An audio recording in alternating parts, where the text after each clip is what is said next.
So, meron pala tayong third gen na CRV dito ngayon. So, i-check lang natin yung starter nito kasi sabi nung customer ay meron yung time na hindi na talaga mag-start yung CRV. So, puro litak na lang ng litak. And tinutuktukan daw nila yung starter. Sabay dun nag-start. So, gusto niyang ipa-check up yung starter. Pero iba yung nakita kong sanhi dyan kung bakit ayaw mag-start. So, yan. Simulan na natin to. Medyo time-consuming baklasin tong kanyang starter. Pero isa-isahin natin yan para hindi rin kayo malito. And para may guide kayo. So, una kong tinanggal itong mga cover niya. Sa ilalim. Pati yung sa cover ng manifold. Kasi babaklasin natin mismo yung kanyang manifold and throttle body. Pati itong kanyang airbox. Diba? Kaya sabi ko time consuming to. Hindi mo lang basta pwedeng madukot yung starter. So yan, simulan na natin. After natin mabaklas yung mga cover, babalik tayo sa baba.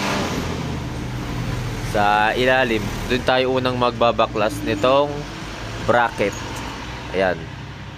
Yung tinatanggal kong bracket na to. Saglit. Mahirap mag-video pag isa lang.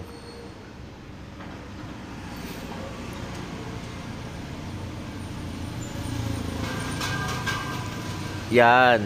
So yan yung bracket, yung kulay itim na yan. Yan. Nakakonekta yan sa manifold at sa makina natin. So pag di nyo yan natanggal, di nyo mahugot yung manifold. Kaya kailangan natin baklasin tong bracket na yan.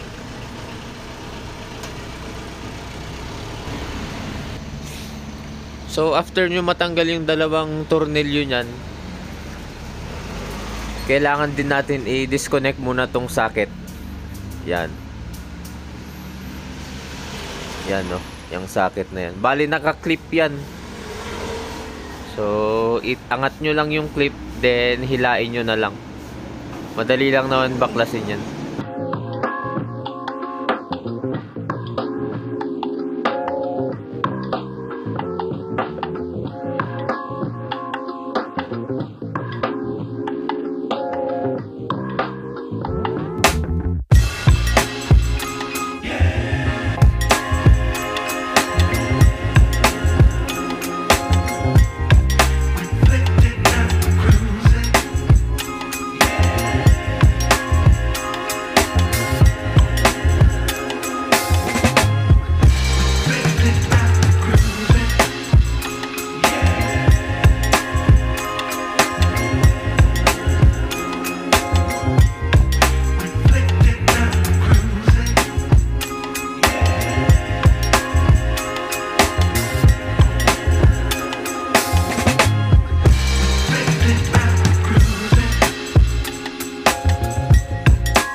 So after natin mabaklas yung bracket sa baba, sa taas naman tayo babanat.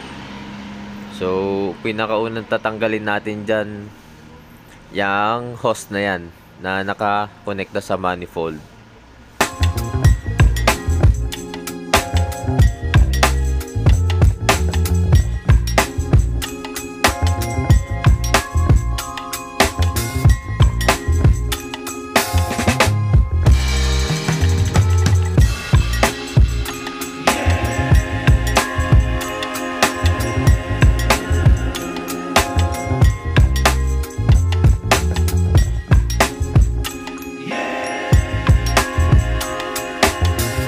So next naman nating babaklasin ay itong kanyang airbox.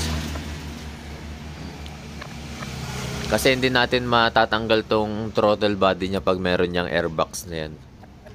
So yan, tanggalin nyo lang din yung sensor, yung sa MUF sensor niya. Yan.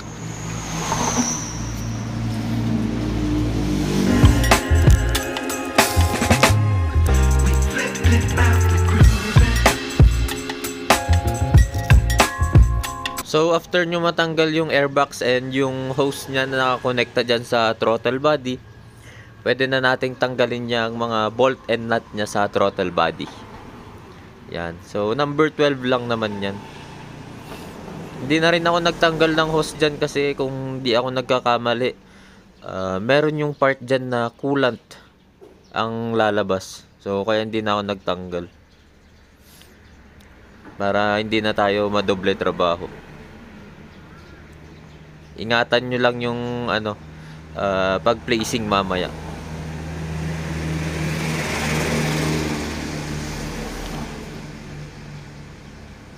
Pinwesto lang kasi natin yung coolant niya, hindi na natin binaklas ng todo. Tinanggal lang natin siya dito sa mounting niya. Para matanggal din natin yung manifold and maipwesto din natin mamaya.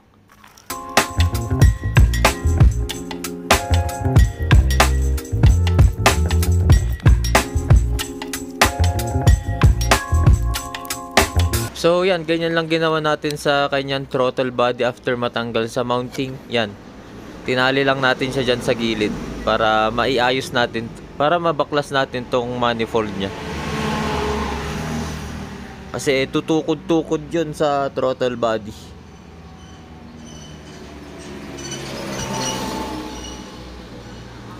So yun, after naman nun, itong manifold na tatanggalin natin. Number 12 lang din yan na mga nut.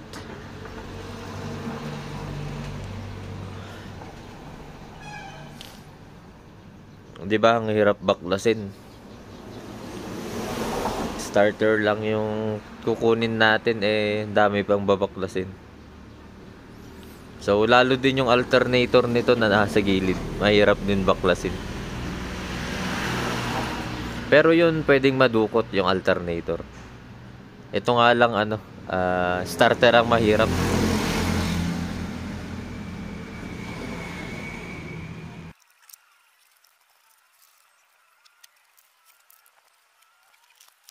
So after mabaklas tong manifold, ingatan nyo lang yung gasket na nandyan. Huwag nyo nang tanggalin, baka hindi nyo maibalik. And i-placing nyo lang tong manifold dyan sa gilid. Basta kung makita nyo na yung starter na pwede na mabaklas, okay na yon. Kahit wag nyo nang ilabas yan kasi mahirap.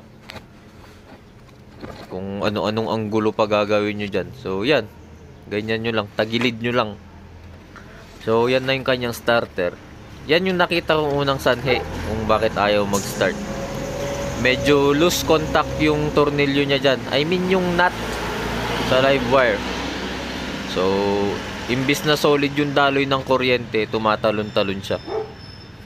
Kaya pag tinuktukan siguro nila, medyo naiipit yan. Kaya solid ulit yung daloy ng kuryente. Kaya nag-i-start. Pero ang ginawa ko dito, binaba pa rin namin yung starter. Syempre, para sa ikakapanatag ng utak natin. Kasi ang hirap baklasin to. Nakita nyo naman yung mga pinagtatanggal natin bago makita lang tong starter. So, sisimulan na natin baklasin yan. After nyong matanggal yung live wire, dito naman kayo sa ilalim. So, para mabaklas yung starter, may bolt dito sa baba. Yan, no? Isa dyan, tapos isa rin sa taas.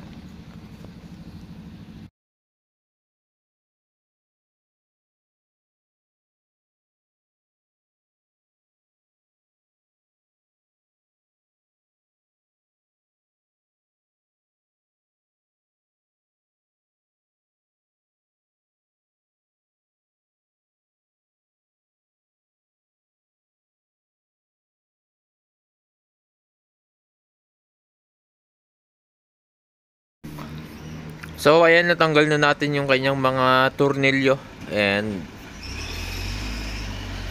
tatanggalin na rin natin tong kanyang starter para ma-check up na natin. Yan, tukado pa rin siya.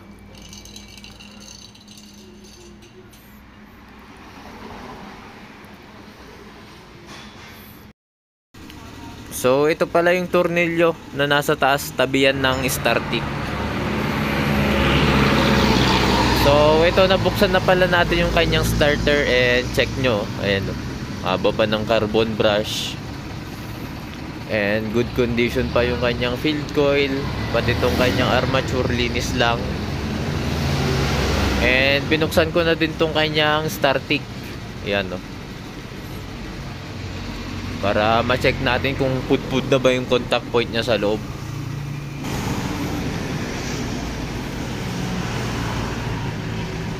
So, ayan, no, yung loob. So, kitang-kita nyo naman. Medyo may tama na din. Pero makapal pa yan. Kumokontak pa ng todo yan. Hindi pa pudpud na pudpud yan. Ayan. Mayunting tama lang naman. Yan, no? Diba? So, ang gagawin na natin dito, assemble na natin siya and sasalpak na natin siya. Bale, ayusin lang pala natin to. Itong insulation niya kasi medyo kumayang na. Yan, no? Kung mapapansin nyo.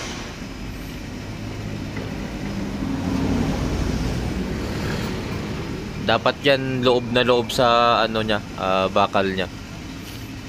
Kasi pag once na natanggal yan, didikit yan sa bakal and may chance na mag-ground. Kasi positive yung dadaloy dyan. So i-intact lang ulit natin siya. Medyo kayang na eh. Ito, tignan nyo. So ayun lang. So with regards naman pala dun sa live wire niya, isang way para malaman yung yun ang sira ay ano, pag in-start nyo, minsan may mapapansin kayong malakas na spark dun kung saan nakalagay yung live wire. So try nyo galawin yun. Kung loose, talagang ano, may time na hindi mag-i-start yung inyong starter. So higpitan nyo yung nut na yun. Or sa katagalan din, lalo na pag nababasa yung sa starter nyo, nagko-corrosion yun. So kinakalawang yun hanggang ano, anong tawag dun, mawalan na ng contact. Kaya lumilitak lang. So yun lang naman. Kita nyo naman, napakaayos pa ng kondisyon ng kanyang starter. So given na modelo pa naman tong sasakyan, yun lang talaga yung nakita kong cause. Kaya ayaw mag-start nung time na yun. Pero para sa ikapanatag nga nung customer natin, kaya natin binaba na rin yung starter nang ma-check pa natin ng todo. So ito na, salpak na natin siya and ibalik na rin natin lahat. Bali, titesting na lang natin. So sana walang check engine. Yun, walang check engine, no. Kailaw lang dyan yung gas. Wala nang gasolina to.